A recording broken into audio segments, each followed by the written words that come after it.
Pastor साहब, और आप सबको ये नया हफ्ता जो है ये मुबारक हो। और ख़ास तौर से हम परमेश्वर के धन्यवादी होना चाहते हैं कि उन्होंने हमें एक नया दिन दिखाया है।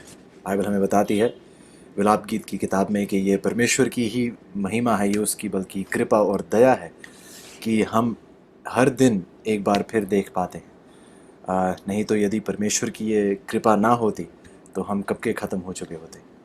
तो धन्यवादी हैं प्रभु के कि उन्होंने हमें एक और हफ्ता दिया है, एक बार फिर नींद से हमें जलाया है। और विनती करते हैं आज प्रभु से कि आज हमें वह अपने ही मार्ग पर चलने की ताकत दें और इस सफ़र में आगे बढ़ने की, इस नींव को और मजबूत करने में हमारी सहायता करें और हमारी नींव बने। आइए अपने सरों को झुकाएंगे और प्रार्थना के साथ आगे बढ़ेंगे। प्यार परमेश्वर, एक बार फिर प्रभु जी, ये हमारा विशेष अधिकार है, ये हमारा एक ऐसा सुनहरा मौका है प्रभु जी। हमारे लिए यह एक इतनी बड़ी आशीष है कि आपने हमारे सामने एक खुला द्वार, एक एक ऐसी विरासत, आपने एक ऐसा निमंत्रण हमारे सामने पेश किया है कि आपके लोग आकर आपकी पूर्णता प्राप्त कर सकें और आप ही से तृप्त होकर इस दुनिया के सामने आपके चरित्र को प्रदर्शित करने वाले बने। धन्यवादी हैं प्रभु आपकी इस दया, इस करुणा, इस महिमा के लिए। धन्यवादी हैं आपके उस प्रेम के लिए जिसकी कोई सीमा नहीं है। शुक्रगुजार हैं प्रभु कि आपने ठीक समझा, आपने ये चुनाव किया आज सुबह कि आज आप हम सबको हमारी नींद से जगाएं ताकि हम एक साथ, एक परिवार होकर आपकी इस सच्चाई में आगे बढ़ें।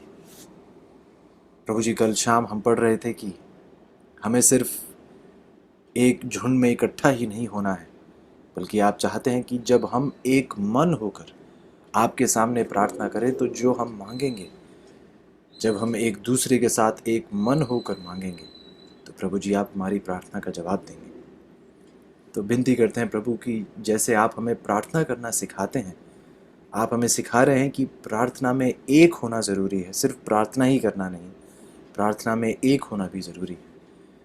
विनती करते हैं प्रभु कि जब इस मजबूत नींव को आप रखें, इस मजबूत नींव की स्थापना आप करें, तो विनती करते हैं प्रभु कि ये नींव खुद ही पर ना निर्भर हो, बल्कि हम एक दूसरे की सहायता करें अपने जीवन में एक मजबूत नींव पाने में, ताकि प्रभु जी जब दुनिया देखे तो वह देखे कि ये परमेश्वर के लोग हैं जो खुद ही के लिए नहीं, एक दूसरे के लिए, परमेश्वर के लिए जीते हैं। विनती करते हैं प्रभु कि ऐसी हलीमियत की रूह, ऐसी सहायता का एहसास, ऐसा प्रेम और ऐसी प्रेरणा आप हमें दें प्रभु, ताकि हम आपके इस चरित्र को हर एक को दिखाने वाले बन सकें। धन्यवादी हैं प्रभु आपके कलाम के लिए, धन्यवादी हैं आपकी कलाम की गहराई, उस सच्चाई और इस खजाने के लिए जो आपने हमें दिया है। और कई बार प्रभु जी हम ऊपरी स्तर से ही कुछ गहने देखकर खुश हो जाते हैं, लेकिन आपने हमारे लिए इतने गहरे गहरे राज, इतने सुंदर चीज़ें आपने हमारे लिए तैयार की हैं। तो हम विनती करते हैं प्रभु कि हम उन सारी सच्चाइयों को प्राप्त कर कर इन सच्चाइयों को अपने जीवन में अमल करें, ताकि दुनिया एक सच्चा जीवन देखे और परमेश्वर की ओर आकर्षित हो जो स्वयं सच्चाई है।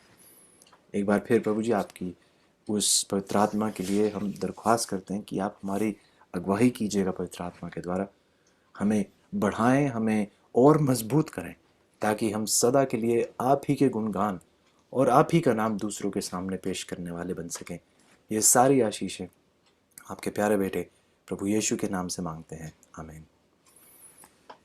एक बार फिर आप सबका स्वागत है और प्रभु के ख़ास तौर से शुक्रगुजार हैं कि वह बार बार हमें ये मौके देते हैं कि हम उनके बारे में बेहतर जान पाएँ, बेहतर सीख पाएँ और उन्हीं के आगमन के लिए तैयार हो पाएँ। बीते कल में हम पढ़ रहे थे उस सब्बत के दिन की सच्चाई के बारे में। पिछले महीने हम प्रभु के उस व्यवस्था के बारे में पढ़ रहे थे, उसकी गहराई को हमने देखा, बहुत ही आशीषित लम्हा था। और इस बार हमने शुरुआत की है कि हम परमेश्वर की उस सच्चाई को बेहतर देख पाएँ जो उसके इस सबत के दिन के विषय में पाई जाती है। और प्रभु चाहते हैं कि हम इस सच्चाई को भी दुनिया के सामने और बेहतरी से पेश कर पाएँ, ताकि बहुत से लोग प्रभु को बेहतर जान सकें, बहुत से लोग इस सच्चाई को बेहतर ग्रहण कर पाएँ। इस विषय में हमने देखा कि हम कई बार चाहते हैं कि हम सबत को पवित्र मानें, लेकिन बीते 2 दिनों में हमने देखा कि इसका मतलब क्या है।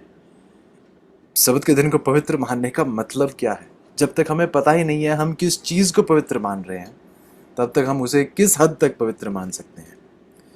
तो बहुत ही एक आशीषित लम्हा था जब प्रभु ने हमें सिखाया कि सबत का मतलब क्या है। हमने कम से कम आई थिंक 4 इब्रानी शब्दों के बारे में देखा और उनके द्वारा हमने समझा कि सबत की अहमियत क्या है। हमने देखा कि हाँ, जो सबत जो शब्द है वह विश्राम को दर्शाता है, आराम को दर्शाता है, लेकिन हमने देखा कि प्रभु भिन्न प्रकार के आराम हमें देना चाहते हैं। हमने देखा कि प्रभु शारीरिक रूप से हर काम को रोक देने का निर्णय एक शारीरिक रूप से वह एक आराम है, वह निर्णय है जो लिया है कि अब मैं ये काम नहीं करूँगा। हमने देखा कि सिर्फ शारीरिक ही नहीं, प्रभु जी हमें एक मानसिक रूप से भी वह आराम देना चाहते हैं। जब हमें प्रभु ने सिखाया उस शब्द नुआख के द्वारा कि आप सिर्फ शारीरिक रूप से ही अपने कामों का अंत ना करें, बल्कि मानसिक रूप से भी आप जो है एक आराम प्राप्त कर पाएँ। जो शब्द हमने नुआख शब्द से सबसे सीखा, जो निर्गमन की 20 की 11 में हमने उसे देखा। फिर इस चीज़ों हमने एक और बहुत ही अहम हमने शब्द को देखा, जो निर्गमन की 31 की 16 में पाया जाता था, जब प्रभु ने कहा कि सबत के दिन को मानना। और हमने देखा कि जो शब्द मानना, उसे माना करो, उसे पवित्र सबत के दिन को माना करो, हमने देखा कि वह शब्द जो लिखा गया है माना करो, अगले ही आयत में निर्गमन की 31 की 17 में प्रभु के लिए वो शब्द इस्तेमाल किया जाता है कि प्रभु ने आकाश और पृथ्वी को बनाया। तो बनाया और माना, हमने देखा कि वह एक ही इब्रानी शब्द था, आसा शब्द था, इब्रानी शब्द। और हमने देखा कि वहाँ पर हमने प्रभु के उस आराम को देखा। दोबारा आराम ही दर्शाया जाता है, एक विश्राम ही दर्शाया जाता है, लेकिन इस बार ये विश्राम जो था, ये प्रभु की वह रचनात्मक ताकत, उस रचनात्मक जोश, रचनात्मक आनंद का आराम था जो प्रभु हमें देना चाह रहे थे। एक ऐसा रचनात्मक और जश्न से भरा हुआ आराम जो प्रभु हमें देना चाहते थे। हफ्ते भर की मुसीबतों से और परेशानियों से एक ऐसा आराम जहां हम एक जश्न में शामिल हों, उस रचनात्मक जश्न में, आनंद में, जय जयकार में हम परमेश्वर के साथ जुड़ सकें। और जैसे रचनात्मक आनंद प्रभु ने एहसास किया था जिसका, वही प्रभु चाहते हैं कि हम भी हर सबत के दिन उसी रचनात्मक आनंद और जय जयकार के हम भी भागीदार हों। तो बहुत ही बढ़िया तरीके से प्रभु ने हमें उसके बारे में सिखाया। लेकिन क्योंकि प्रभु का वह शब्द उसके बनाने की ताकत, उसके रचनात्मक ताकत पर हमारा ध्यान लेकर गया, तो हमने व्यवस्था विवरण की 5 की 15 में देखा, प्रभु ने कहा कि सबत के दिन के मनाने का एक बहुत महत्वपूर्ण कारण यह है कि जब आप गुलामी में थे, मैं आपको छुड़ा कर लाया, इसलिए आप सबत के दिन को पवित्र माने। जिसका मतलब यह चीज़ों कि हमें भी प्रभु की उस रचनात्मक ताकत में जुड़कर प्रभु के साथ, जिस प्रकार से प्रभु ने हमें आज़ादी दिलाई, आज़ादी की उस रचना की हमारे जीवन में, हमें भी प्रभु के साथ मिलकर किसी और को सबत के दिन किसी और की मदद करनी चाहिए, ताकि वह भी उस आज़ादी को प्राप्त कर पाए। जैसे प्रभु ने हमारे जीवन में उस आज़ादी को रचा, किसी और के जीवन में भी हम प्रभु के साथ मिलकर उस आज़ादी को रचें। तो बहुत ही गहरी गहरी बातें हैं अजीज़ों। तो एक सच्चाई वहाँ पेश की जाती है कि यदि कोई भी ऐसा दिन है जहाँ पर हमें दूसरों की मदद करनी है इस गुलामी से छुड़ाव में, वह सबत का दिन है अजीज़ों। और हमने देखा कि परमेश्वर खुद, यदि आप लूका और यूहन्ना की किताब में देखें तो उस 7वें दिन को, उस सबत के दिन को प्रभु ने 7 चमत्कार किए थे।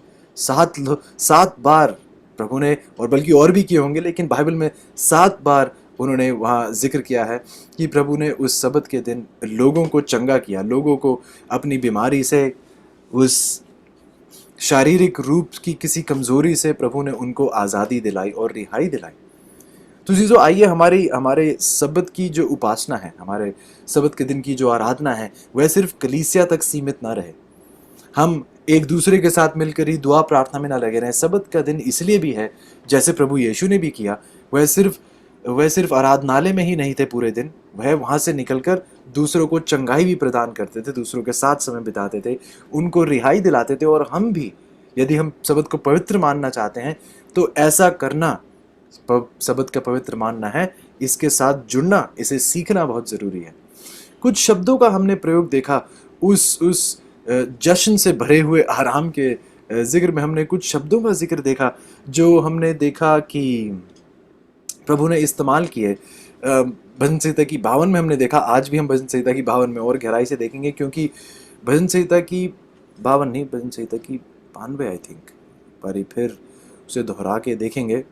भजन संहिता में हमने देखा कि प्रभु हमें सिखा रहे थे कि सबत के जिक्र में कैसा जश्न प्रभु ने एहसास किया, कैसा उस आनंदित रूप से उन्होंने उस सबत के दिन की रचना की, जैसे वह बाकी 6 दिन दूसरे दिनों की रचना कर रहे थे। और प्रभु चाहते हैं कि हम भी उसमें भागीदार हों। फिर यशायाह की 58 में हमने देखा कि प्रभु हमें बताते हैं कि यदि आप सबत के दिन को आनंद का दिन एक माने, और हमने देखा कि वह शब्द जो है वहाँ पर, वह शब्द आनंद सचमुच में इब्रानी शब्द था ओनेग, जो सचमुच में एक लग्जरी को, विलासिता को दर्शाता है। बहुत ही सुनहरा वह शब्द है। प्रभु चाहते हैं कि हम समझें कि हम कैसी विलासिता में कदम रखते हैं हर सबत के दिन, और हम उस सच्चाई को भी ना भूलें। आज हम थोड़े अपने कदम और आगे बढ़ाएंगे। कल आखिरी शब्द जो हमने देखा था, वो एक आखिरी विश्राम के बारे में, एक आखिरी आराम के बारे में देखा था, जो एक आत्मिक आराम था। हमने देखा हमारा शारीरिक आराम, फिर एक मानसिक आराम, फिर एक जश्न से भरा हुआ आनंदित आराम, और फिर हमने आखिरी शब्द जो देखा था वो एक आत्मिक आराम, एक धार्मिक आराम, एक स्पिरिचुअल रेस्ट जो हमने देखा, जो आदम और हव्वा जिसके बारे में बता रहे थे। उत्पत्ति की 2 से हमने देखा कि परमेश्वर ने अपना काम समाप्त किया। काला शब्द का वहाँ इस्तेमाल किया जाता है इब्रानी भाषा में। तो हमने सवाल पूछा कि परमेश्वर तो अपने कामों से आराम कर रहे थे, आदम और हव्वा किस चीज़ में आराम कर रहे थे? उन्होंने तो कोई कार्य नहीं किया था, तो वह किस आराम में शामिल हो रहे थे? वह प्रभु के समाप्त किए गए कार्य में आराम कर रहे थे, अपने खत्म किए गए कार्य में नहीं। तो हमें भी परमेश्वर में पुकारा जाता है। इब्रानियों की 4 में हमने देखा कि परमेश्वर भी हमें पुकारते हैं कि जैसे उन्होंने अपने कामों से आराम किया, प्रभु हमें उसके खत्म किए गए कार्य में, उसके इस उद्धार जो उसने हमें दिया है, जो बलिदान उसने दिया है, जो बलिदान वह दे चुका है, उसमें आकर हम आराम करें।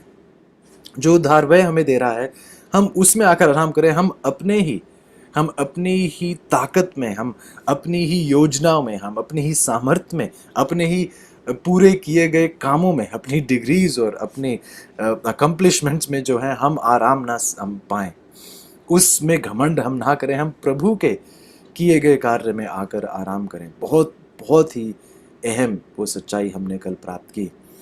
आज हम हम कोशिश करेंगे कि आज हम 3 शब्दों को कवर कर सकें। तो आइएगा मेरे साथ, हम अपना ध्यान लेकर जाएंगे निर्गमन की किताब, उसका 31 अध्याय, और हम चाहेंगे कि उसकी हम 17 आयत पढ़े। कल हमने ये पढ़ा था, लेकिन आज कुछ और गहराई से हम उसे परखेंगे। एक और शब्द वहाँ पर हम देखेंगे। निर्गमन की 31 मेरे साथ खोलेगा और उसकी 17, एक्सोडस 31 वर्स 17। एक्सोडस 31:17, निर्गमन की 31 की 17 बाइबल कुछ इस प्रकार कहती है, वह मेरे और इस्राएलियों के बीच सदा एक चिन्ह रहेगा। कल इसके बारे में हमने पढ़ा था, सबत का दिन मेरे और इस्राएलियों के बीच सदा एक चिन्ह रहेगा, क्योंकि 6 दिन में यहोवा ने आकाश और पृथ्वी को बनाया। इस शब्द को हमने कल देखा, वो बनाया जो शब्द था ओनेग, बल्कि आसा जो शब्द था बनाना। फिर बाइबल कहती है कि क्योंकि 6 दिन में यहोवा ने आकाश और पृथ्वी को बनाया और 7वें दिन विश्राम करके अपना जी ठंडा किया। वाह! वहाँ बाइबल कहती है कि प्रभु ने 7वें दिन को विश्राम करके अपना जी ठंडा किया। बहुत ही अजीब शब्द है। अनुवाद आप पढ़ते हैं तो कहते हैं कि इसका मतलब क्या है कि प्रभु ने अपना जी ठंडा किया? अंग्रेजी में शब्द का इस्तेमाल किया गया है ही वॉज रिफ्रेश्ड। रिफ्रेश हो जाना, जी ठंडा करना, तरोताजा हो जाना। ऐसे यदि आप वहां देखें, जो जिस इब्रानी शब्द का वहां हिंदी में अनुवाद किया गया है कि जी ठंडा करना, वह शब्द असल में इब्रानी शब्द है नफाश। नफाश यदि आप अंग्रेजी में लिखें तो NAPHASH, NAPHASH, नफाश। ये नफाश शब्द असल में इसका मतलब है कि खुल के सांस लेना, रिकवर होना, to breathe freely, to recover, आप तरोताजा हो जाना, आप दोबारा एक नए सिरे से बिल्कुल एक दोबारा से ताकत महसूस करना। और लिटरली यदि आप देखें तो ये शब्द आता है नफेश। यदि आपको याद हो तो हमने जब एक व्यक्ति की मृत्यु होती है तो उसकी मृत्यु के बाद क्या होता है उसके विषय में जब हम पढ़ाई कर रहे थे तो तब हम शायद इस शब्द में हमने ध्यान दिया था नफेश। नफेश शब्द का मतलब है कि जीवन, एक जीवन प्राप्त करना। तो यदि आप उस शब्द को देखें तो वह शब्द इस बात को दर्शाता है कि आप एक नया जीवन महसूस कर रहे हैं, एक नए सिरे से एक ऐसी ताकत महसूस कर रहे हैं जो आपको एक नए जीवन होने की ताकत दे रही है। तरोताजा आप किए जा रहे हैं, जैसे आप आराम के बाद बहुत आराम महसूस करते हैं। यदि आप दिन भर थक जाएं, रात भर सोने के बाद अगले दिन आप थोड़ा तरोताजा अपने आप को महसूस करते हैं कि हाँ, एक बार फिर आपको कुछ ताकत मिली है। उसी प्रकार से बाइबल कहती है कि प्रभु ने विश्राम करके अपना जी ठंडा किया। और आप ध्यान दें कि प्रभु ने, जब बाइबल कहती है प्रभु का जी ठंडा हुआ, तो ऐसा नहीं था कि प्रभु थक गए थे।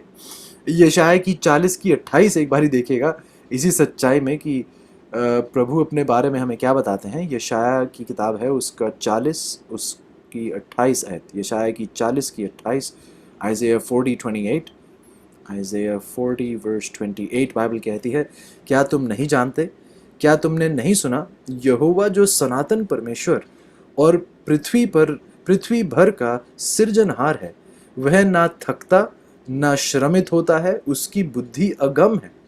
बाइबल स्पष्ट रूप से हमें बताती है कि परमेश्वर थकता नहीं है। तो बाइबल कहती है कि उसने जो है, एक तरीके से बाइबल कहती है कि उसने अपना जी ठंडा किया, जिसका मतलब ये नहीं हुआ चीज़ों कि प्रभु ने वहाँ पर आकर थक चुका था और 7वें दिन उसका जी ठंडा हुआ, मतलब वो थक चुका था तो उसने कुछ आराम महसूस किया, उसे आराम की ज़रूरत थी ताकि वह दोबारा तरोताज़ा हो सके। बल्कि बाइबल बताती है कि उसे, परमेश्वर को खुद ऐसी एक ऐसी आराम महसूस हुआ, उसका शरीर अपने आप में ही, प्रभु इतने तरोताज़ा हुए, उनका जी ऐसा ठंडा हुआ, उन्हें खुद को एक ऐसा हर्ष उल्लास उन्हें महसूस हुआ, एक ऐसा रिस्टोरेटिव रेस्ट, एक ऐसा इमोशनल रेस्ट, उन्हें एक ऐसा तरोताज़ा होने का एहसास स्वयं हुआ। तो बाइबल कहती है कि वह खुद अपनी सारी सृष्टि के बाद जब 7वें दिन आए तो उन परमेश्वर को खुद अपने बारे में बताते हुए बाइबल हमें बताती है कि उन्हें खुद ऐसे एक नया जीवन, जैसे जब एक नया जीवन लेना हुआ, एक ऐसा आराम जहाँ पर तरोताज़ा किया जाता है इंसान, एक खुले में सांस लेना। नफाश जो शब्द है उसका मतलब ये भी कि खुल के सांस लेना, टू ब्रीथ फ्रीली। प्रभु को भी एक ऐसा आराम महसूस हुआ, एक ऐसा इमोशनल रेस्ट जो है उन्हें महसूस हुआ। तो बाइबल हमें बताती है कि प्रभु ने स्वयं इस ताकत को महसूस किया। तो जीजो, आप स्वयं सोचिए कि प्रभु हमारे लिए क्या चाहते हैं। प्रभु चाहते हैं कि हर सब्त के दिन हम तरोताज़ा किए जाएं। आप खुद ही सोचिए, हम एक व्यक्ति पूरे हफ्ते कैसी परिस्थितियों से जूझता है, कैसी मुसीबतों से जूझता है, और इस महामारी के दौर में बच बच कर निकलता है, डर से निकलता है बाहर, कहीं बीमार ना हो जाऊं। घर से तो निकल रहा है लेकिन प्रार्थना दुआ यही है कि प्रभु मुझे इस महामारी से बचा लेना। मैं बाहर तो जा रहा हूँ, लेकिन सचमुच में आप ही हमें बचा सकते हैं, आपके सिवाय हमें कोई नहीं बचा सकता है। ऐसे माहौल में जीते हुए, इस डर में जीते हुए जब आप सब्त के दिन आते हैं, तो प्रभु हमें अंदरूनी रूप से एक ऐसे तरोताज़ा करना चाहते हैं, एक ऐसा आराम देना चाहते हैं, हर सब्त के दिन उस चीज़ को देना चाहते हैं। यह भी एक तरीके से सिर्फ मानसिक रूप से जो एक आराम महसूस करना और विश्राम महसूस करना, वह एक चीज़ थी, लेकिन ये एक ऐसा विश्राम है जो मानसिक तनाव, जो परेशानियां, जो डर, प्रभु इन सब को दूर कर कर, जो हमारी परेशानियां जिनसे हम जूझते हैं, उन सब का हल निकाल कर प्रभु हमें एक ऐसा आराम देना चाहते हैं, हमें अंदरूनी रूप से ऐसे तरोताज़ा करना चाहते हैं।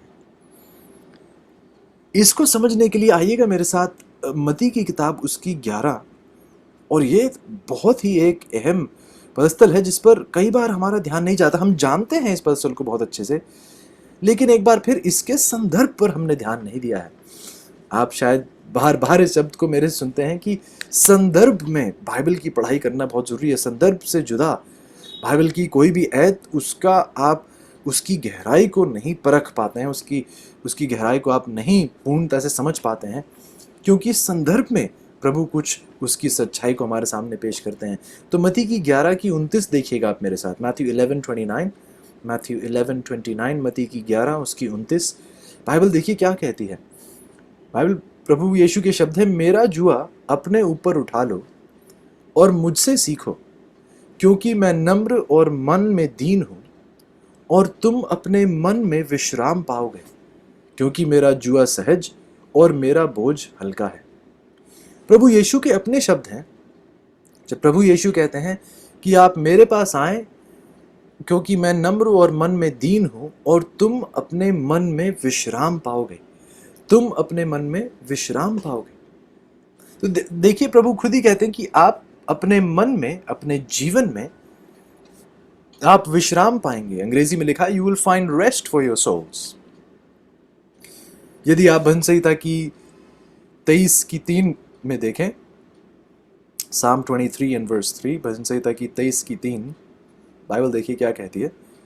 भजन संहिता की 23:3 कहती है, वह मेरे जी में जी ले आता है। ओ, यहाँ पर आप उसी एहसास को जो प्रभु हमें सिखाने की कोशिश में है, नफाश जो शब्द है, नफेश जो शब्द है, जहाँ प्रभु कहते हैं कि उनका जी ठंडा हुआ।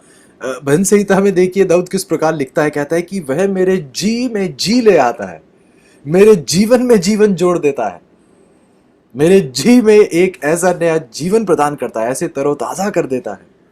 कहता है, धर्म के मार्गों में वह अपने नाम के निमित्त मेरी अगुवाई करता है, वह मेरे जी में जी ले आता है। यदि आप अंग्रेजी में उसे पढ़ें तो बाइबल वहाँ Psalm 23:3 में बाइबल कहती है कि He restores my soul, वह मेरे जी में जी ले आता है, मेरे जी को तरोताज़ा कर देता है, चंगा कर देता है।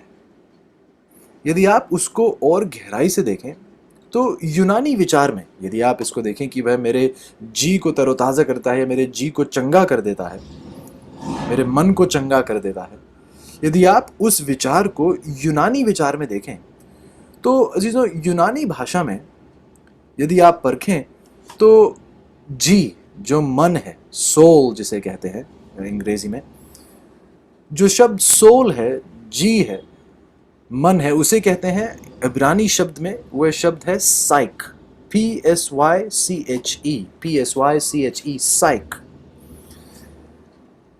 तो साइक वो शब्द है इब्रानी। यहाँ तो हम भजन संहिता की 23:3 में ये तो इब्रानी भाषा में लिखा गया है, लेकिन हम इसे यूनानी विचार में हम इसके बारे में सोच रहे हैं।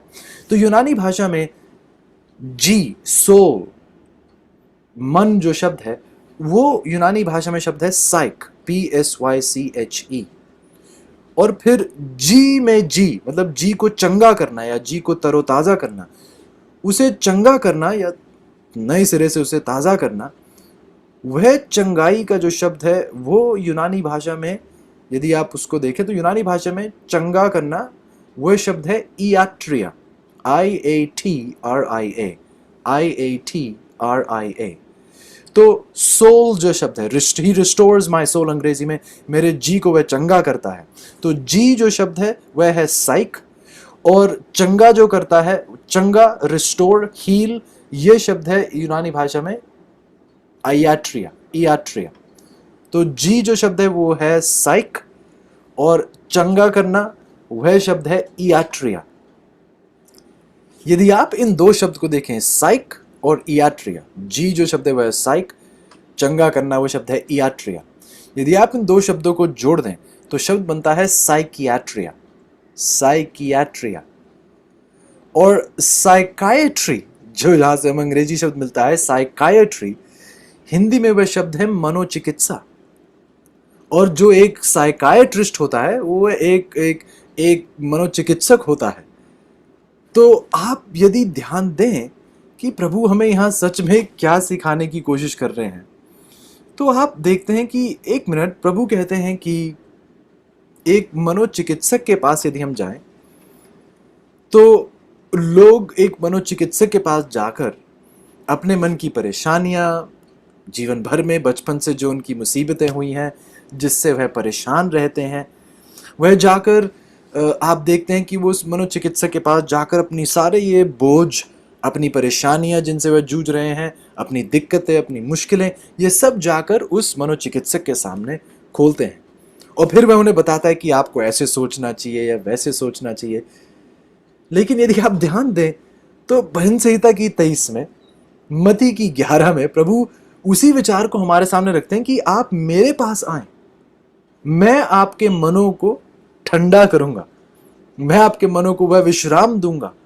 भजन संहिता की 23 में प्रभु कह रहे हैं कि मैं आपके जी में जी लाऊंगा, मैं आपको वह मनोचिकित्सा दूंगा। और प्रभु ही वह महान मनोचिकित्सक है जो कहता है कि मैं, यदि आप मेरे पास आए तो आप मेरे से वह आराम प्राप्त कर सकते हैं। इसको ध्यान दीजिए, आपने शायद ध्यान ना दिया हो, हमने ये तो पढ़ लिया कि मत्ती की 11 की 29 में प्रभु ने कहा कि आप मेरे पास आएं और अपने मन में ये विश्राम पाएंगे, मन में तरोताज़ा किए जाएंगे। हमने उस शब्दों को परख कर देखा कि जैसे एक मनोचिकित्सक किसी के मन की परेशानियों के सुझाव उसको देता है, उसके साथ बातचीत करता है, वह व्यक्ति आकर अपने मन को उसके सामने खोलता है। प्रभु कह रहे हैं कि आप मेरे पास आएं, मेरे से महान कोई मनोचिकित्सक है नहीं। मैं आपको एक ऐसा आराम, आपके मन में ऐसा एक आराम, एक ऐसा तरोताज़ा करना, आपके परेशानियों को दूर करना, ये मैं करना जानता। लेकिन यदि आप और भी गहराई से गौर करें तो आप देखेंगे अजीजों की मत्ती की 11 का संदर्भ क्या है। ध्यान से सुनिए, एक बार फिर मेरे साथ जाएगा मत्ती की 11 में। तो बहुत ही जरूरी है, मत्ती की 11 की 29 और 30 में हम क्या पढ़ते हैं, मेरा जुआ अपने ऊपर उठा लो और मुझसे सीखो। मत्ती की 11 की 29 और 30, मैथ्यू 11:29-30। क्योंकि मैं नम्र और मन में दीन हूं और तुम अपने मन में विश्राम पाओगे, क्योंकि मेरा जुआ सहज और मेरा बोझ हल्का है। अब ध्यान दीजिए कि जी को ठंडा करना, मन को विश्राम देना, तरोताजा किया जाना, मनोचिकित्सा जो है प्रभु के द्वारा प्राप्त करना, अपने जी की चंगाई उससे प्राप्त करना, अपने मन की चंगाई प्रभु से प्राप्त करना, ये किस संदर्भ में प्रभु पेश करते हैं। अगले अध्याय को यदि आप देखें, 30 के बाद, मत्ती की 11 की 30 के बाद 12 अध्याय शुरू होता है। मत्ती की 12 की 1 यदि आप देखें, मैथ्यू 12:1, तो संदर्भ देखिए क्या है इन वाक्यों का। मत्ती की 12 की 1 में लिखा है, उस समय यीशु सब्बत के दिन खेतों में से होकर जा रहा था और उसके चेलों को भूख लगी, सो वह बोले तोड़ तोड़ कर खाने लगे। आप इस कहानी से बहुत अच्छे से वाकिफ हैं। प्रभु ने कहा कि परमेश्वर का मनुष्य के संतान ही जो है वह सब्बत के दिन का स्वामी है, सब्बत के दिन का परमेश्वर है। हम देखते हैं कि फरीसी लोग वहां उनसे परेशान थे, उनसे नाराज थे कि उन्होंने ऐसा क्यों किया, और प्रभु ने उन्हें सब्बत के बारे में फिर सिखाया। तो यदि आप देखें कि मत्ती की 12 जो है, ये संदर्भ जो है ये सब्बत का संदर्भ है। सब्बत के संदर्भ से के ताल्लुकात में, सब्बत के संदर्भ से जुड़े हुए उसी संदर्भ में हम देखते हैं कि मत्ती की 11 की 29 और 30 हमें उस विश्राम के बारे में बताती है, उस मनोचिकित्सा के बारे में बताती है जो हम उस महान मनोचिकित्सक के पास आकर प्राप्त कर सकते हैं, जो प्रभु हमारे मन की चंगाई हमें प्रदान करना चाहता है। ये किस संदर्भ में पेश किया जाता है? ये सब्बत के संदर्भ में पेश किया जाता है। प्रभु उस मन की चंगाई के बारे में बताते हुए, मन के विश्राम के बारे में बताते हुए, उसके साथ सब्बत को जोड़ देते हैं। तो आइए हम अजीजों इस सच्चाई को ना भूलें कि सब्बत के दिन, सब्बत एक ऐसा दिन दिया गया है। अजीजों, आपको पता है लोग कितने पैसे खर्चते हैं एक मनोचिकित्सक के पास जाने के लिए, अपने मन की परेशानियां उसके सामने रखने के लिए, उससे सुझाव मांगने के लिए कि मैं कैसे इस परेशानी से जूझूं, कैसे इस परेशानी से मैं आजादी प्राप्त कर पाऊं। लेकिन प्रभु देखिए, हमें मुफ्त में, हर सब्त के दिन मुफ्त में हमें कहते हैं कि आप मेरे पास आए, मेरे सामने अपने मन को खोलें, मैं आपके मन की चंगाई दूंगा, मैं आपको मन का आराम दूंगा, एक ऐसा विश्राम दूंगा, मैं आपके जी को ठंडा करूंगा, मैं आपके जी में जी ले आऊंगा। मेरे पास आप आए हर सब्त के दिन। यहां आपको पैसे खर्चने की जरूरत नहीं है, यहां आपको घंटे के हिसाब से नहीं चार्ज किया जाएगा। आप मेरे पास आएं और अपने मन को मेरे सामने खोल कर रखें। मैं आपको एक ऐसा आराम दूंगा, मैं आपको एक ऐसा नया जीवन दूंगा, मैं आपको एक ऐसा एहसास दिलाऊंगा जो आपको, आपके जी को ठंडा करेगा, आपके मन की चंगाई आपको प्राप्त होगी, आप एक नया जीवन एहसास कर पाएंगे, तरोताजा किए जाएंगे हर सब्बत के दिन। अजीजों, इंसान, मनुष्य, प्रभु के लोग अपने आप को मसीही कहलाते हुए भी हर सब्त के दिन देखिए हम कैसी आशीष को ठुकरा रहे हैं, देखिए हम कैसी चंगाई को ठुकरा रहे हैं। सब्त का दिन प्रभु ने हमें दिया है ताकि वह हमें अंदरूनी रूप से ऐसे तरोताजा कर दे। सिर्फ एक आराम और शांति ही नहीं, बल्कि जो परेशानियां जिनसे हम जूझ रहे हैं उनको भी मिटाकर दूर कर दे। सब्त के दिन प्रभु हमारे साथ ऐसा करना चाहते हैं। तो यदि आज हम किसी तनाव से गुजर रहे हैं, यदि आज हम किसी परेशानी से गुजर रहे हैं और उसका हल नहीं प्राप्त कर पा रहे, इसमें गलती परमेश्वर की नहीं, हमारी है। हमने सब्त के दिन की जो आशीष है उसको पूरे रूप से स्वीकारा नहीं है। अच्छा, यदि आप ध्यान दें, अभी तक हमने सिर्फ 5 शब्द देखे हैं, लेकिन यदि आप ध्यान दें तो क्या आपको एहसास हो रहा है कि सब्त के दिन में प्रभु कितनी भेंट हमें दे रहे हैं? शारीरिक रूप से एक विश्राम, मानसिक रूप से एक विश्राम, आत्मिक रूप से एक विश्राम हमें प्रभु बता रहे हैं। एक जश्न में हमें स्वीकार रहे हैं, हमें पुकार रहे हैं, जुड़ने के लिए कह रहे हैं। उस रचनात्मक आराम को प्राप्त करने के लिए प्रभु हमें बुला रहे हैं। यहाँ पर प्रभु हमारे जीवन, हमारे मन की चंगाई के लिए हमें बुला रहे हैं, उस तरोताज़ा किए जाने के लिए, उस विश्राम में हमें पुकार रहे हैं। इतना कुछ सब्त के दिन क्यों है? यदि आपको हमारे 10 आज्ञाओं की पढ़ाई याद होगी तो सब्त का दिन एक ऐसा दिन है जब प्रभु में बताते हैं कि यदि हमें अपने इस वैवाहिक रिश्ते को जो प्रभु के साथ है इसे मजबूत रखना है, तो हमें इस सब्त के दिन को, बाकी के दिन भी हम बाइबल पढ़ते हैं, सब करते हैं, लेकिन ये एक ऐसा दिन है जहाँ पर हम बाकी सारी चीज़ों को अलग करके प्रभु के साथ समय बिताते हैं। जब 2 प्रेमी एक दूसरे के साथ मिलते हैं तो क्या करते हैं? एक दूसरे के लिए भेंट लेकर आते हैं, कुछ तोहफे लेकर आते हैं। तो प्रभु कहते हैं कि यदि आप मेरे साथ समय बिताने के लिए आ रहे हैं तो मैं आपको कैसे तोहफे क्यों नहीं दे सकता? यदि आप मेरे पास आते हैं तो मैं आपके लिए कोई भेंट क्यों नहीं ला सकता? और इसे ये एक ऐसा दिन है जो भेंटों से भरा हुआ है। जैसे एक प्रेमी अपना प्रेम जताने के लिए कितनी भेंटें, चाहे उसे जितनी भी कुर्बानियां क्यों ना देनी पड़े, कितने भी पैसे क्यों ना खर्चने पड़े, महंगे महंगे तोहफे खरीद कर दिए जाते हैं। जो यहाँ ऐसे तोहफे दिए जाते हैं प्रभु परमेश्वर के द्वारा जो पैसे खरीद ही नहीं सकते। प्रभु इतना प्रेम करते हैं अपने लोगों से, इतने आनंदित होते हैं ये देखकर कि मेरे लोग मेरे साथ समय बिताने आए हैं, तो मैं इन्हें बिना किसी आशीष के कैसे जाने दे सकता हूं? लेकिन अजीजों, जो लोग उससे प्रेम करने का दावा करते हैं, क्या उन्होंने बैठकर पढ़ा भी है कभी कि ये परमेश्वर हमें कितना प्यार करता है और हमें कितना कुछ देना चाह रहा है? कैसी कैसी भेंट। क्या आपको अच्छा लगेगा जो विवाहिक रिश्ते में है, क्या किसी पति को अच्छा लगेगा कि वह अपनी पत्नी के लिए एक तोहफा लेकर आए और उसकी पत्नी उस तोहफे को देखे भी ना, उसे खोले भी ना, उसे एक तरफ रख दे, अनदेखा कर दे, शायद कूड़े में भी फेंक दे? क्या आपको अच्छा लगेगा? लेकिन देखिए, हम हर सब्त के दिन ऐसा ही कर रहे हैं परमेश्वर के साथ। जो भेंट वह हमें दे रहे हैं हम उन्हें अनदेखा करते हैं, पढ़ते भी नहीं है उनके बारे में। कुछ ऐसे ही मान लीजिए कि हमने कूड़े में फेंक दी है वो भेंट। और इतने सालों से जिस मानसिक तनाव से हम गुजरते हैं, जिस शारीरिक मुसीबतों से हम गुजरते हैं, वह सब इसीलिए है क्योंकि हमने प्रभु का वह आराम नहीं प्राप्त किया है, उसकी भेंट नहीं प्राप्त की है, उसके बारे में पढ़ा ही नहीं है जो प्रभु हमें देना चाहते हैं। वाह, उम्मीद करते हैं चीज़ों की प्रभु आपको ताकत दें ताकि हम इस सच्चाई के बारे में और ध्यान दें और इसे बेहतरी से स्वीकारें, इसको अमल करने वाले बन सके, इस भेंट को स्वीकारें। अब आइएगा मेरे साथ अगले शब्द पर। हम उस छठे शब्द की ओर अब देखेंगे और इसके बाद एक और शब्द को देखने की कोशिश करेंगे जो शब्द के साथ जुड़ा हुआ है। आइएगा मेरे साथ उत्पत्ति की किताब, उसका 2 अध्याय और उसकी 3 आयत। उत्पत्ति की किताब, उसका 2 अध्याय और उसकी 3 आयत। Genesis 2 and verse 3। Genesis 2 verse 3। उत्पत्ति की 2 की 3 बाइबल कहती है, परमेश्वर ने 7वें दिन को आशीष दी और पवित्र ठहराया, क्योंकि उसमें उसने अपनी सृष्टि की रचना के सारे काम से विश्राम लिया। बाइबल यदि आप उस 3 आयत को पढ़ें तो बाइबल कहती है कि परमेश्वर ने 7वें दिन को क्या दी? आशीष दी। तो ये एक बहुत ही महत्वपूर्ण शब्द है जिस पर हमें ध्यान देने की ज़रूरत है।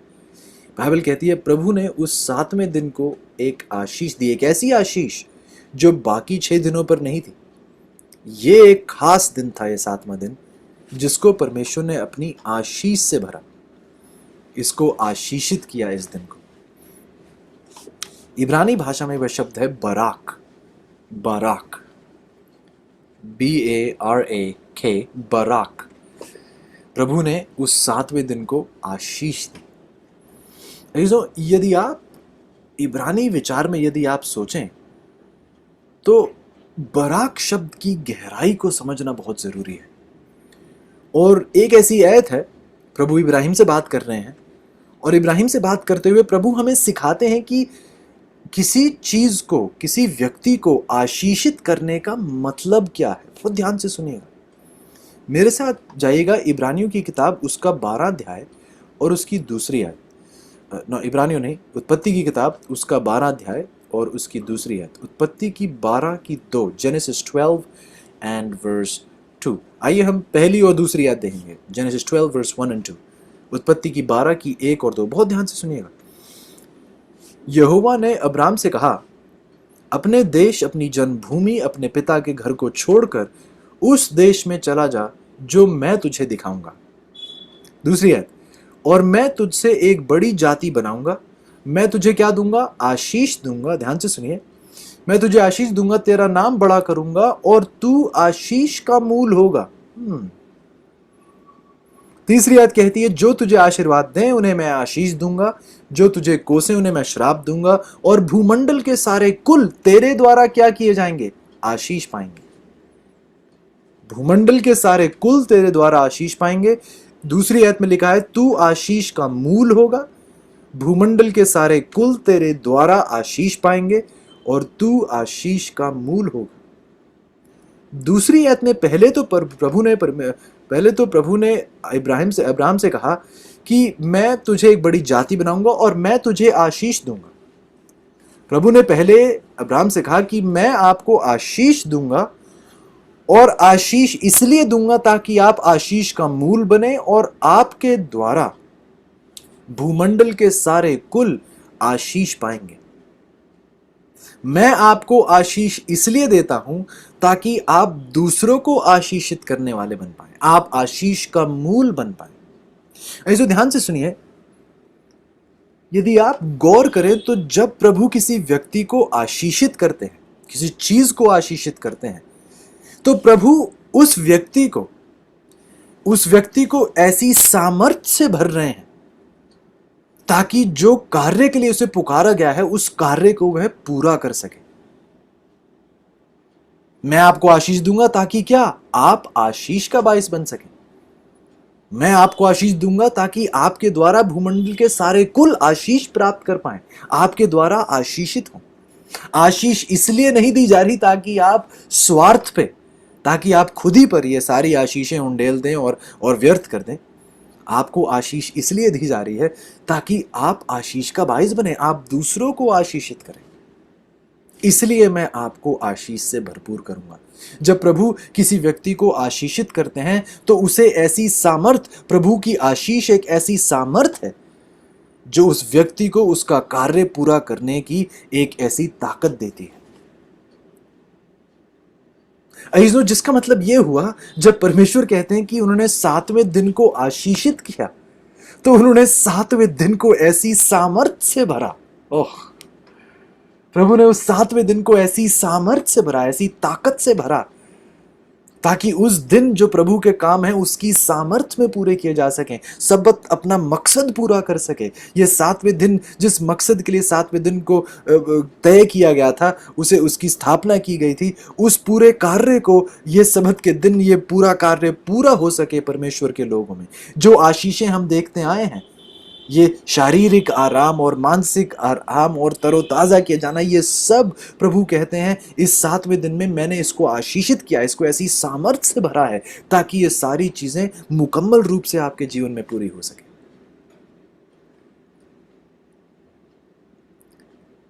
जिसका मतलब ये है कि सबत का दिन एक ऐसा दिन है जो इतनी सामर्थ से भरा हुआ है, इसके जैसा और कोई दिन नहीं है।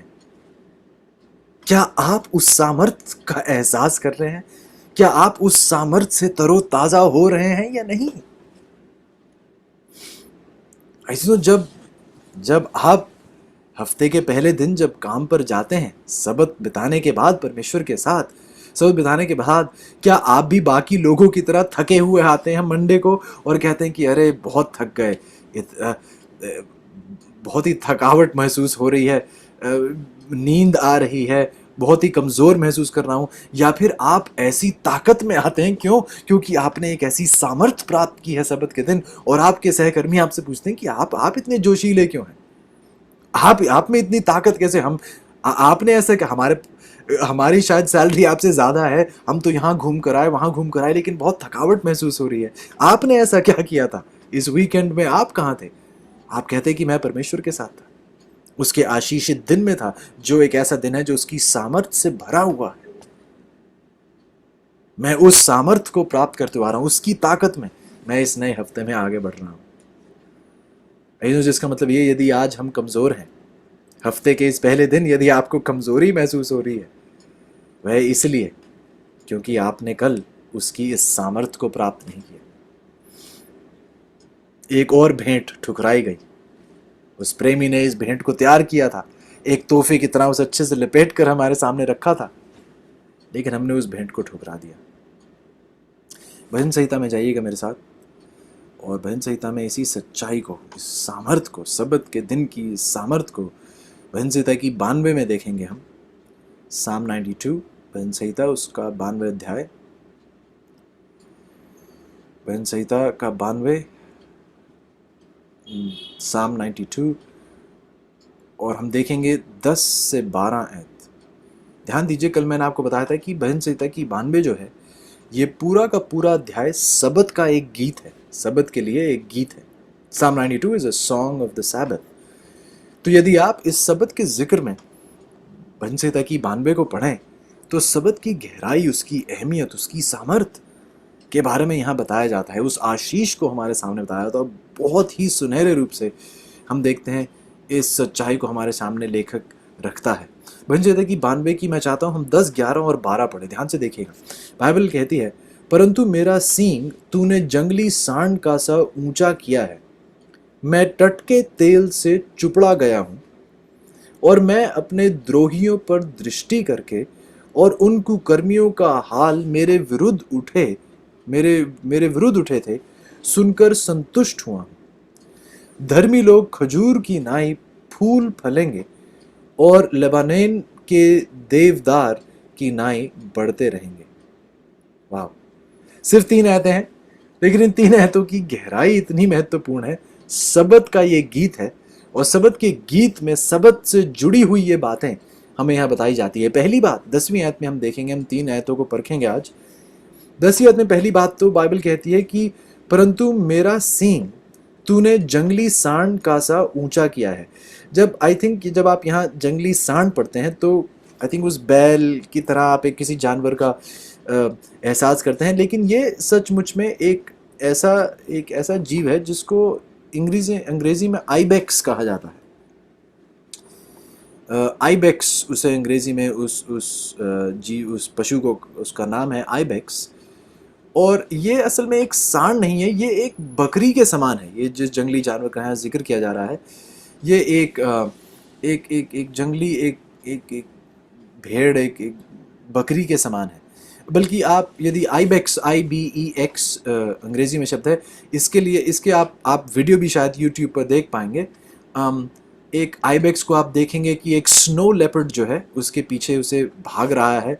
आइबेक्स के बारे में आप देखेंगे कि ये एक डैम जो होता है, उस डैम की इतनी सीधी दीवार है, उस सीधी दीवार पर ही ये चढ़ जाते हैं, क्योंकि वहाँ पर कुछ पानी की वजह से वहाँ कुछ नमक जो है वहाँ पाया जाता है, और उस नमक को चखने के लिए, नमक से जो ताकत प्राप्त होती है इस आइबेक्स को, उसको प्राप्त करने के लिए वो उसकी दीवार इतनी सीधी तरीके से उसकी दीवार है, और उसकी दीवार पर ही आइबेक्स चढ़ जाता है सिर्फ उस नमक को चखने के लिए। आप आइबेक्स के बारे में पढ़ सकते हैं, आइबेक्स डैम सॉल्ट, ऐसे अगर आप कुछ लिखेंगे यूट्यूब पे तो आपको कुछ वीडियोस दिखा देंगे।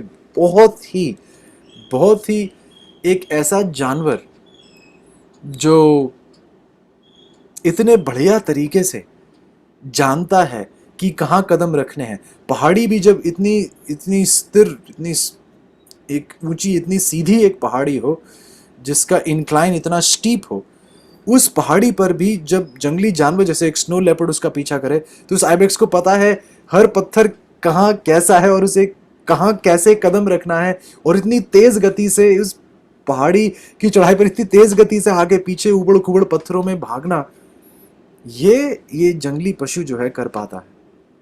पहली बात तो हम देखते हैं कि यहाँ भजन संहिता का लेखक कहता है, भजन संहिता की 92 की 10 में, कि परंतु मेरा सींग तूने जंगली सांड का सा ऊंचा किया है। प्रभु पहली बात तो ये कहते हैं कि प्रभु आपने मेरा ये सींग ऊंचा किया है। और सींग जो इस जानवर में होते हैं, जिन जानवर में सींग होते हैं, ये सींग का इस्तेमाल क्यों करते हैं? अपने बचाव के लिए करते हैं। जब इन पर आक्रमण किया जाता है तो अपने सींग से ये अपना बचाव करते हैं, लड़ते हैं।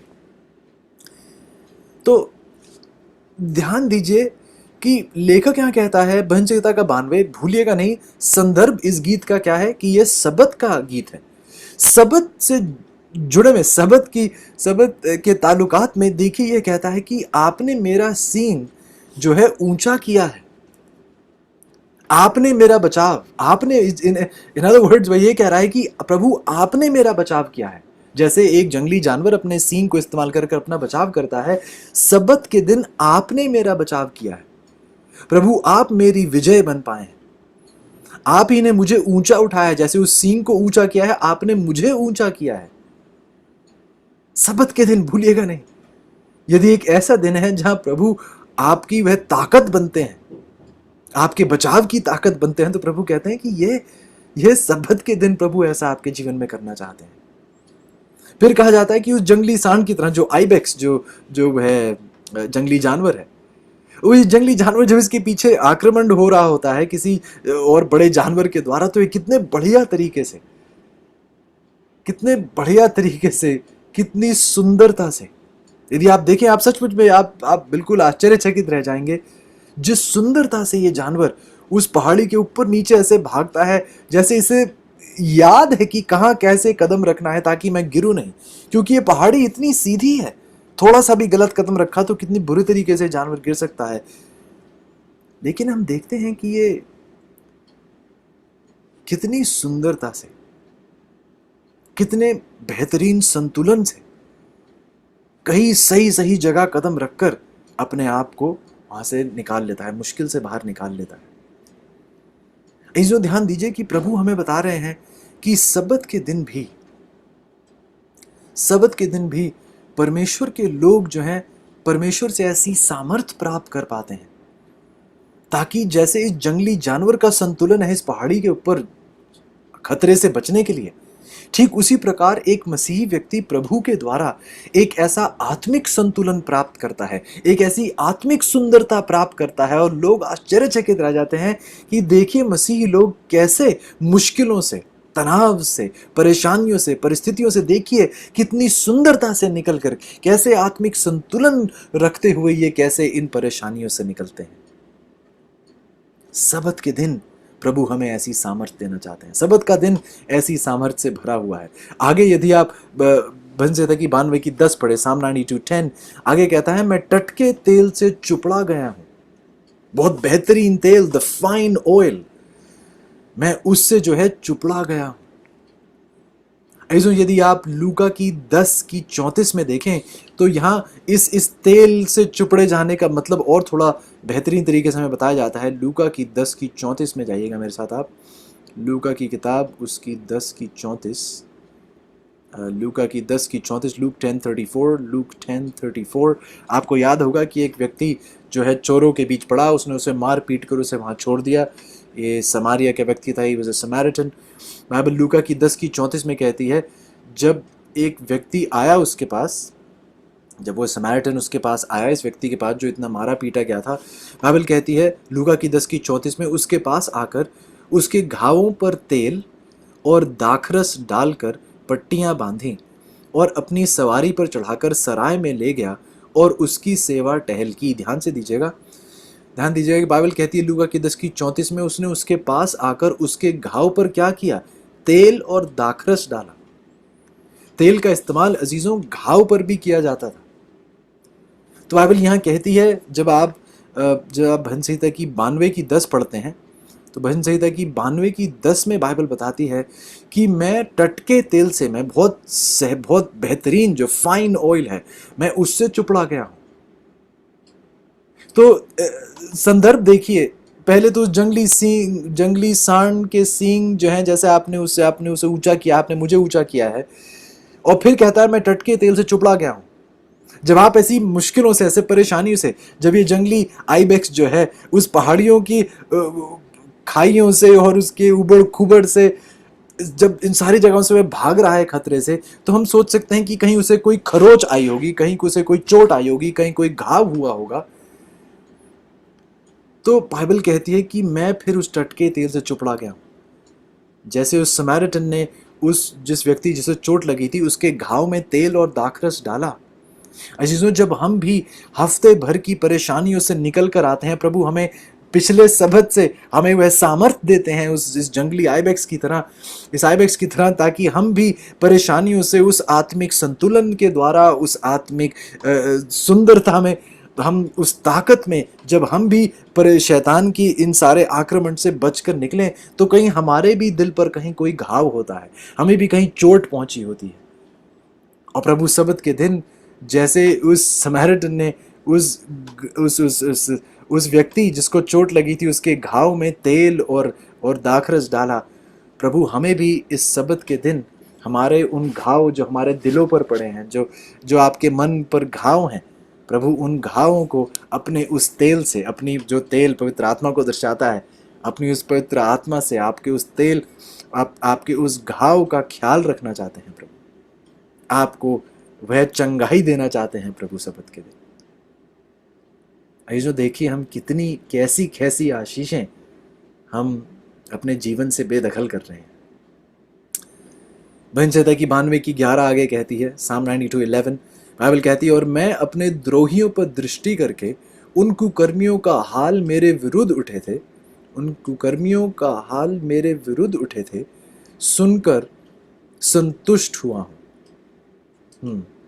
उन कुकर्मियों का हाल जो मेरे विरुद्ध उठे थे, मैं ये सुनकर संतुष्ट हुआ हूं। बाइबल वहां कहती है कि वहां बताया जाता है किस प्रकार से जो लोग आपके द्रोही थे, और अजीजों यहाँ खास तौर से ये बताया जाता है कि जो सबसे बड़ा द्रोही है, हमारे द्रोही जो हमारे विरुद्ध उठते हैं, ये लोग नहीं, सबसे बड़ा विरोधी तो शैतान है। तो जो शैतान आपको सता रहा है, प्रभु कहता है कि सबत के दिन प्रभु आपको उन सारी परेशानियों से, उन सारे आक्रमण से वह सारे जाल जो शैतान ने आपके लिए तैयार किए हैं, सब्त के दिन प्रभु आपको उन सारे जालों से, उस बड़े विरोधी शैतान से आपको आज़ादी दिलाता है। उस शैतान की हार होती है उस दिन जब आप परमेश्वर के समीप आते हैं, परमेश्वर की सच्चाई में उसके करीब आकर जुड़ते हैं। कल हम क्या पढ़ रहे थे? यदि आप उसके साथ लगातार संपर्क में रहेंगे, उसके साथ बातचीत में रहेंगे, मेल मिलाप में रहेंगे, जो प्रार्थना में कायम रहता है, हमने क्या पढ़ा? उसी के जीवन में पाप की जंजीरें तोड़ी जाती हैं। शैतान उसके पास नहीं आ सकता। क्यों? क्योंकि अब वह व्यक्ति परमेश्वर के पास आ चुका है। शैतान उसके पास नहीं आ सकता क्योंकि अब यह व्यक्ति परमेश्वर के पास आ पहुंचा है।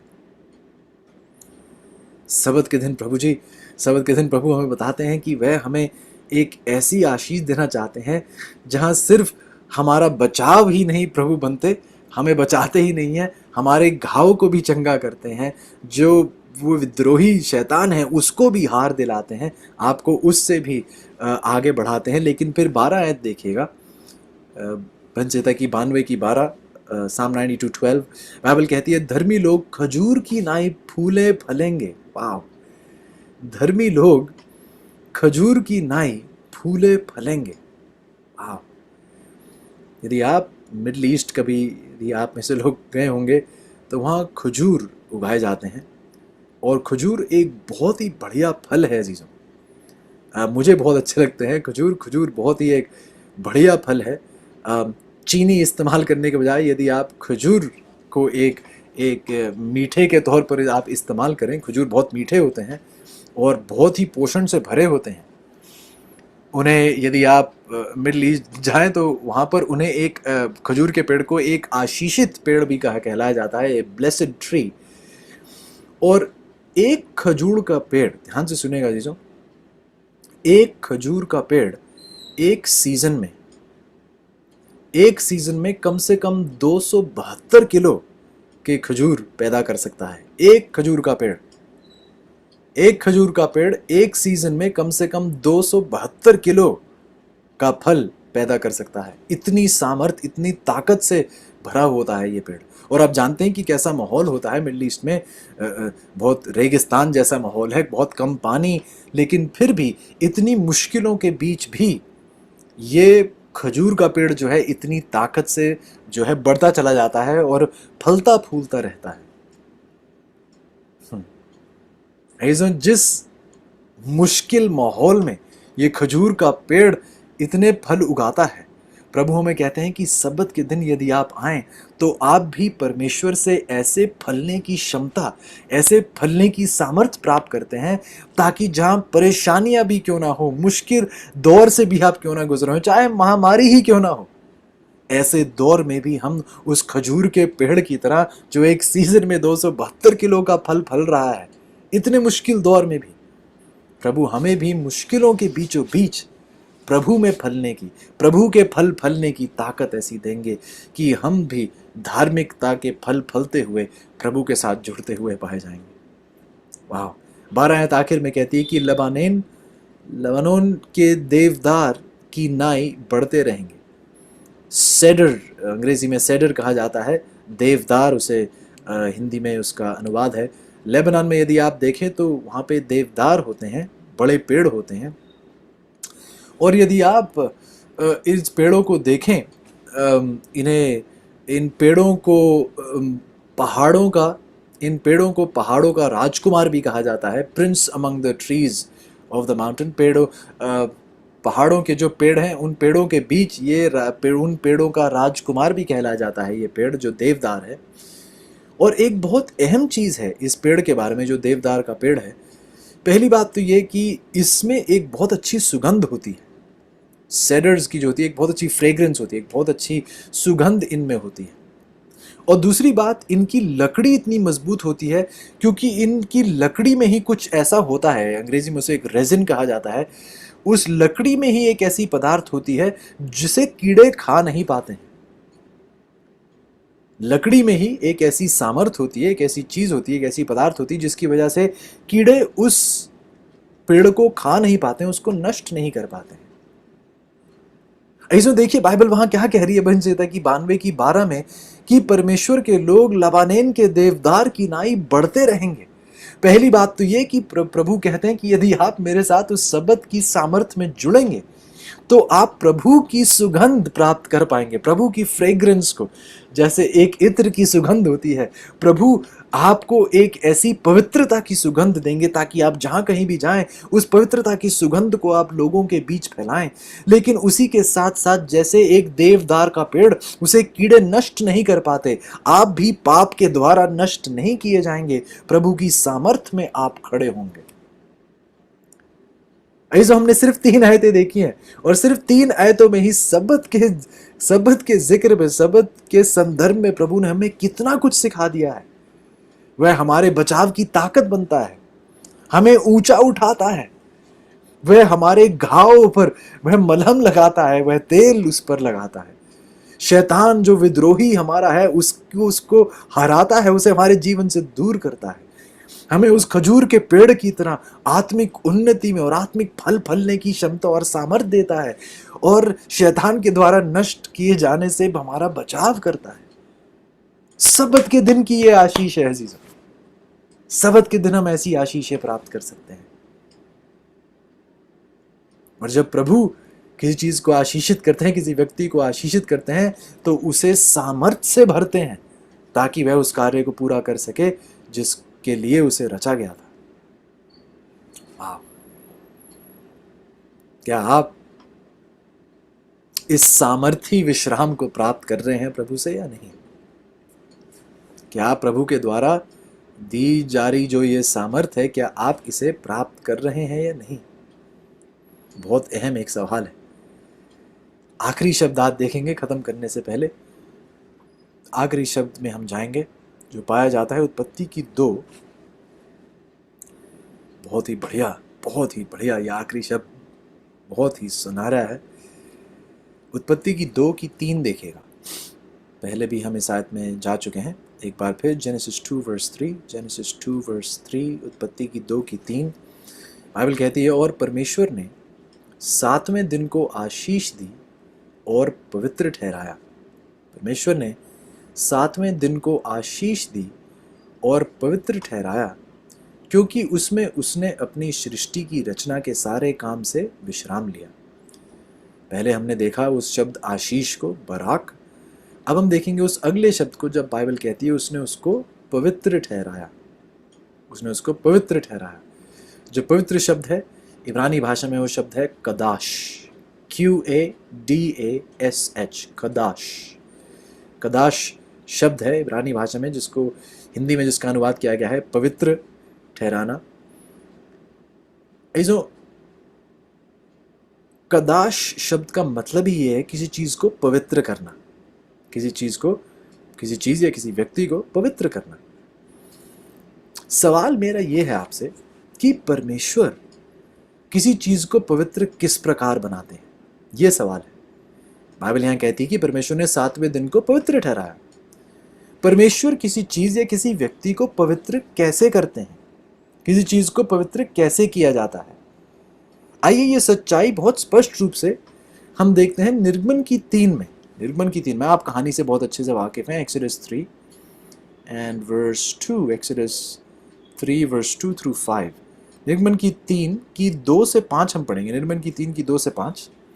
परमेश्वर के दूत ने एक कटीली झाड़ी के बीच आग की लौ में उसको दर्शन दिया, और उसने दृष्टि उठाकर देखा कि झाड़ी जल रही है पर भस्म नहीं होती।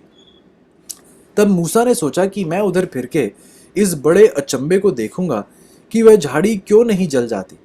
जब यहोवा ने देखा कि मूसा देखने को मुड़ा चला आता है, तब परमेश्वर ने झाड़ी के बीच से उसको पुकारा कि हे मूसा, हे मूसा। मूसा ने कहा, क्या आज्ञा? उसने कहा, इधर पास मत आ और अपने पांव से जूतियों को उतार दे, क्योंकि जिस स्थान पर तू खड़ा है वह क्या है? पवित्र भूमि है। मूसा तो कई सालों से उस पहाड़ी पर आता जाता था, अपनी भेड़ बकरियां, बल्कि अपने ससुर की भेड़ बकरियों को चराता था। अचानक से प्रभु कहते हैं कि ये पृथ्वी जिस पर तू खड़ा है, भूमि जिस पर तू खड़ा है, ये पवित्र है। प्रभु मैं तो कई सालों से आ रहा हूँ, आपने, मुझे तो नहीं पता, ये पहले तो मैंने नहीं देखा कभी कि ये भूमि जो है पवित्र है, लेकिन अब ये भूमि पवित्र थी। क्यों? क्योंकि परमेश्वर स्वयं उस झाड़ी पे थे, परमेश्वर स्वयं उस भूमि पर थे। ध्यान दीजिए जीजो, प्रभु कुछ सिखाने की कोशिश में है, और बार बार आप देखते हैं मूसा को जब मिलाप वाला तंबू बनाने के लिए कहा जाता है, वह सिर्फ एक तंबू था। वह आराधनालय कब बना, पवित्र स्थान कब बना? जब परमेश्वर की उपस्थिति उस तंबू में आई। सुलेमान ने एक इमारत को खड़ा करा जिसे मंदिर कहा जाता है, लेकिन वह सिर्फ एक इमारत थी। मंदिर कब बनी, आराधनालय कब बना? जब प्रभु की उपस्थिति, प्रभु की महिमा उसमें आई। ये पहाड़ एक आम जगह थी, कोई बढ़िया कोई जगह नहीं थी, कोई अहम कोई जगह नहीं थी, लेकिन जब प्रभु की उपस्थिति वहां पर आई, प्रभु की उपस्थिति ने उस जगह को, उस भूमि को पवित्र किया। अजीजों, परमेश्वर किसी चीज को पवित्र कैसे करते हैं? प्रभु किसी चीज को अपनी उपस्थिति से उसे पवित्र करते हैं। जब आप उत्पत्ति की 2 की 3 में पढ़ते हैं कि प्रभु ने इस 7वें दिन को पवित्र ठहराया, तो उन्होंने उसे पवित्र कैसे किया? अपनी उपस्थिति से पवित्र किया। जिसका मतलब यह अजीजों, सबत एक ऐसी भेंट है, सबत एक ऐसी भेंट है जो भेंट एक दिन की भेंट नहीं है, ये भेंट एक व्यक्ति की भेंट है। क्या आप ध्यान से सुन रहे हैं? सबत एक दिन नहीं है जो आपको भेंट के तौर पर दिया जाता है, सबत एक व्यक्ति की भेंट है जो आपको दी जाती है। सबत के दिन आपको एक दिन नहीं भेंट किया जा रहा, आपको एक व्यक्ति भेंट किया जा रहा है जो परमेश्वर स्वयं है। जो गिफ्ट आपको दिया जा रहा है ये दिन नहीं है, जो गिफ्ट आपको दिया जा रहा है ये एक व्यक्ति है। You are not just been given the gift of a day, but the gift of a person. परमेश्वर ने इस 7वें दिन को आशीषित किया है, इसको पवित्र किया है अपनी उपस्थिति से। इस दिन आप सिर्फ कुछ सुनहरे लम्हे, कुछ आशीषें ही नहीं प्राप्त कर रहे, इस दिन परमेश्वर स्वयं अपने आप को आपको स्वीकारना चाहता है, आपको देना चाहता है। परमेश्वर आपको सिर्फ कुछ सुनहरे पवित्र लम्हे ही नहीं दे रहा है, प्रभु अपने आप को आपके सामने दे रहा है। जो भेंट आप स्वीकार रहे हैं इस दिन, वह सिर्फ पवित्र लम्हे ही नहीं, आप परमेश्वर को स्वीकार रहे हैं। क्योंकि ये दिन पवित्र क्यों है? क्योंकि इस दिन में परमेश्वर की उपस्थिति है। परमेश्वर इस दिन आपके साथ मौजूद है, एक ऐसे व्यक्तिगत रूप से, एक ऐसे करीबी रूप से जैसे आप हफ्ते के किसी और दिन नहीं महसूस कर पाएंगे। परमेश्वर ऐसा करना चाहते हैं अजीजों, परमेश्वर ऐसा हमारे जीवन में करना चाहते हैं। एक ऐसा समय जहां प्रभु कहते हैं कि मैं मौजूद हूंगा। क्योंकि हमने पढ़ा 10 आज्ञाओं का, जब हम पढ़ रहे थे उसके संदर्भ में हमने पढ़ा कि एक ऐसा दिन है जो प्रभु कहते हैं कि यदि आप इस वैवाहिक रिश्ते को मजबूत करना चाहते हैं तो ये एक ऐसा दिन है जब हम 2 प्रेमी एक दूसरे के साथ समय बिताएंगे। तो प्रभु कहते हैं कि ये एक ऐसा दिन है जहां मैं आपके साथ मौजूद हूंगा, मेरी उपस्थिति है इस दिन में, इसलिए ये दिन पवित्र है। क्या इस दिन में कुछ ज्यादा घंटे हैं? क्या 7वें दिन में 25 या 26 घंटे हैं? नहीं, इसमें भी 24 ही घंटे हैं बाकी के हफ्ते के दिनों की तरह। तो फिर ये 24 घंटे पवित्र क्यों हो जाते हैं? क्योंकि एक खास रूप से प्रभु कहते हैं इस दिन में मेरी एक ऐसी मौजूदगी होगी जो आप किसी बाकी के हफ्ते के दिन महसूस नहीं कर पाएंगे। इस दिन पर मेरी एक ऐसी आशीष है, इस दिन में मेरी एक ऐसी मौजूदगी है जहां पर मैं आपको ऐसी महान आशीष दूंगा। इसीलिए क्योंकि इस दिन को प्रभु ने पवित्र किया है अपनी उपस्थिति से, इसलिए प्रभु निर्गमन की 31:13 में देखिए क्या कहते हैं। निर्गमन की 31:13, एक्सोडस 31:13, एक्सोडस 31:13, निर्गमन की 31:13 बाइबल कहती है, तू इस्राएलियों से यह भी कहना कि निश्चय तुम मेरे विश्राम दिनों को मानना, क्योंकि तुम्हारी पीढ़ी पीढ़ी में मेरे और तुम लोगों के बीच यह एक चिन्ह ठहरा है, जिससे तुम यह बात जान रखो। ध्यान से सुनिए, विश्राम दिन को पवित्र मानना कि जिससे आप इस बात को जान रखो कि यहोवा हमारा क्या है? हमारा पवित्र करने वाला है। कि यहोवा हमारा पवित्र करने वाला है। सब्बत के दिनों को पवित्र मानना क्योंकि उस दिन उसकी उपस्थिति है। और वो दिन पवित्र क्यों है? क्योंकि उस दिन में प्रभु की ऐसी उपस्थिति है। और प्रभु याद दिलाते हैं कि आप उस दिन को पवित्र मानना, क्योंकि मैं आपका पवित्र करने वाला हूं। आपका जीवन कैसे पवित्र होगा? जब प्रभु की उपस्थिति आपके जीवन में होगी। यदि एक झाड़ी पवित्र की गई प्रभु के उपस्थिति के साथ, वो पर्वत की भूमि पवित्र की गई प्रभु की उपस्थिति के साथ, एक तंबू पवित्र किया गया प्रभु की उपस्थिति के साथ, एक इमारत पवित्र की गई उसकी उपस्थिति के साथ, ठीक उसी प्रकार प्रभु कहते हैं कि मैं आपका पवित्र करने वाला हूं। यदि आप मुझे अपने जीवन में प्रवेश करने की का निमंत्रण देंगे, की अनुमति देंगे, तो मैं आपका पवित्र करने वाला परमेश्वर हूं। जब आप सबत के दिन को माने तो इस सच्चाई को अपने जहन से दूर ना होने दें। इसमें 7 शब्द प्रभु ने हमें सिखाए हैं। 7 प्रकार के आरामों के बारे में प्रभु ने हमें बताया है। और जैसा मैंने पहले कहा, मैं आज फिर आपसे कहूंगा जीजों, आज हम सबत की सच्चाई को दूसरों तक पहुंचाने में इसलिए नाकाम रहे हैं। ध्यान से सुनिए, आज हम सबत की सच्चाई को दूसरों तक पहुंचाने में इसलिए नाकाम रहे हैं क्योंकि हमारे पास सारे पदस्थल तो हैं सबत को साबित करने के लिए, लेकिन इस सबत की सामर्थ को लोगों ने हमारे जीवन में नहीं देखा है। इस सबत की आशीष को, इस शारीरिक आराम को, इस मानसिक आराम को, इस विजय को, इस सामर्थ को, इस पवित्रता को, ये लोगों ने हमारे जीवन में नहीं देखा है। लोग देखते हैं कि ये सबत के दिन भी उतने ही परेशान हैं जितने बाकी दिन हैं। सबत के बाद जब हफ्ते के पहले दिन ये निकल कर आते हैं सबत से, तो ये इतने परेशान रहते हैं, इतने मुश्किल में रहते हैं। मेरे ही एक ऐसे मित्र हैं, मेरी माता की तरह हैं, और उनका विवाह एक ऐसे व्यक्ति से हुआ है जो सबत को नहीं मानते, जो मसीही नहीं है। वह बहुत परेशान रहती हैं कई बार ये सोच कर कि उनके परिवार, जो उनके पति हैं, वह मसीही नहीं है। और हाल ही में परमेश्वर ने उनके जीवन में ऐसा एक परिवर्तन किया है, ऐसा एक बदलाव किया है, जिससे वह बहुत आशीषित हैं। और अब वह बता रही थी कि उनके पति ही इतने हैरान थे देखकर कि उनके जीवन में कैसा बदलाव अब आया है। और ये बहुत अहम चीज़ थी, क्योंकि पहले वह मुझे बताई थी, कहती कि जब सबत आता था तो मैं सबको, अपने बच्चों को, अपने पति को परेशान करती कि ऐसा मत करो और वैसा ना करो, क्योंकि वह चाहती थी कि क्योंकि सबत का दिन है तो ऐसा नहीं होना चाहिए, वैसा नहीं होना चाहिए। तो उनके पति ने उनसे कहा कि आपको पता है कि आप सबत के दिन आप सबसे बुरे हैं, सबत के दिन आप सबसे बुरे व्यवहार करते हैं। जिस दिन को आप पवित्र कह रहे हैं, इस दिन आपका सबसे बुरा व्यवहार देखने को मिलता है। तो उन्हें खुद ही को एहसास हुआ कि मेरा ये प्रभाव मेरे परिवार पर इसलिए नहीं है क्योंकि इस दिन की ताकत, इस दिन की सामर्थ, इस दिन की आशीष मेरे जीवन के द्वारा, मेरे जीवन के द्वारा, हाँ मैंने ये पाप किया है, उन्होंने स्वीकारते हैं कि ये पाप है कि मैंने अपने मसीही धर्म को छोड़कर बाहर जो है विवाह किया है, सच्चाई को छोड़कर किसी ऐसे व्यक्ति से विवाह किया है जो मसीही नहीं है।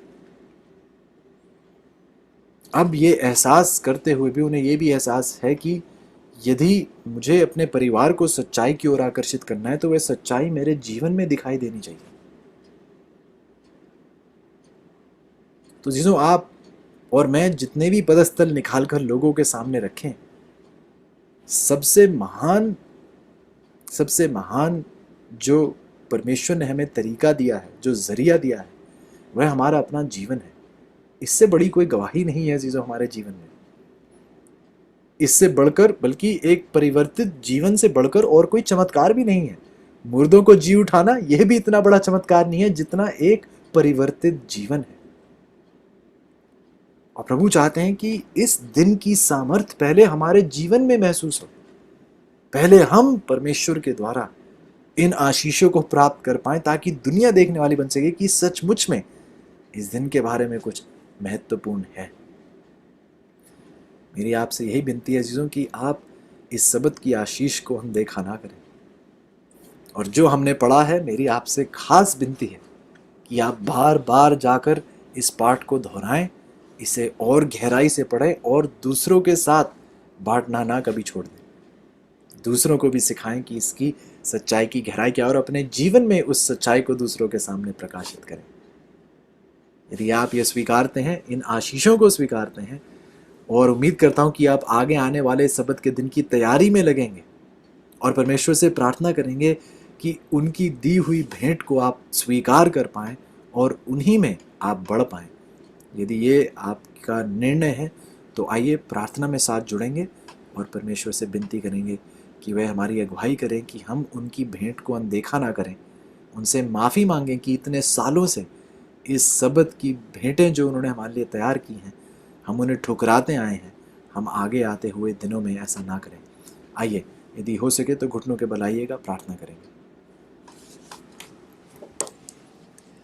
प्यारे परमेश्वर, बहुत धन्यवादी हैं प्रभु इस खास आशीष के लिए। 7 शब्द जो हमें सबत की गहराई, उसकी अहमियत, उसकी महत्वपूर्णता को हमारे सामने पेश करते हैं।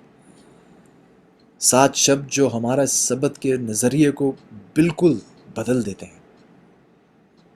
आइए प्रभु जी, हम इन सच्चाइयों को ठुकराएं ना। और आइए प्रभु जी, ऐसा भी ना हो कि यह सच्चाई सिर्फ ज्ञान बनकर रह जाए, जीवन शैली ना बने। विनती करते हैं प्रभु कि आप हमें एक नम्र स्वभाव दें, हमें भी अपने आप अपने प्रकार दीन बनाएं, ताकि हम एक आशीष का बायस बन पाए दूसरों के लिए। प्रभु जी, इतनी सारी आशीषें एक दिन में, हम बिल्कुल भी इसके हकदार नहीं, हम बिल्कुल इसके लायक नहीं, परंतु फिर भी आपने हमें इन आशीषों से माला माल करना चाहा है।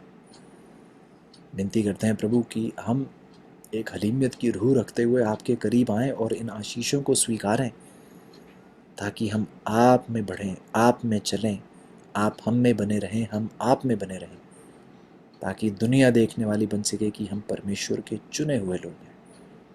आपके नाम की महिमा अब से लेकर अनंत काल तक की जाए।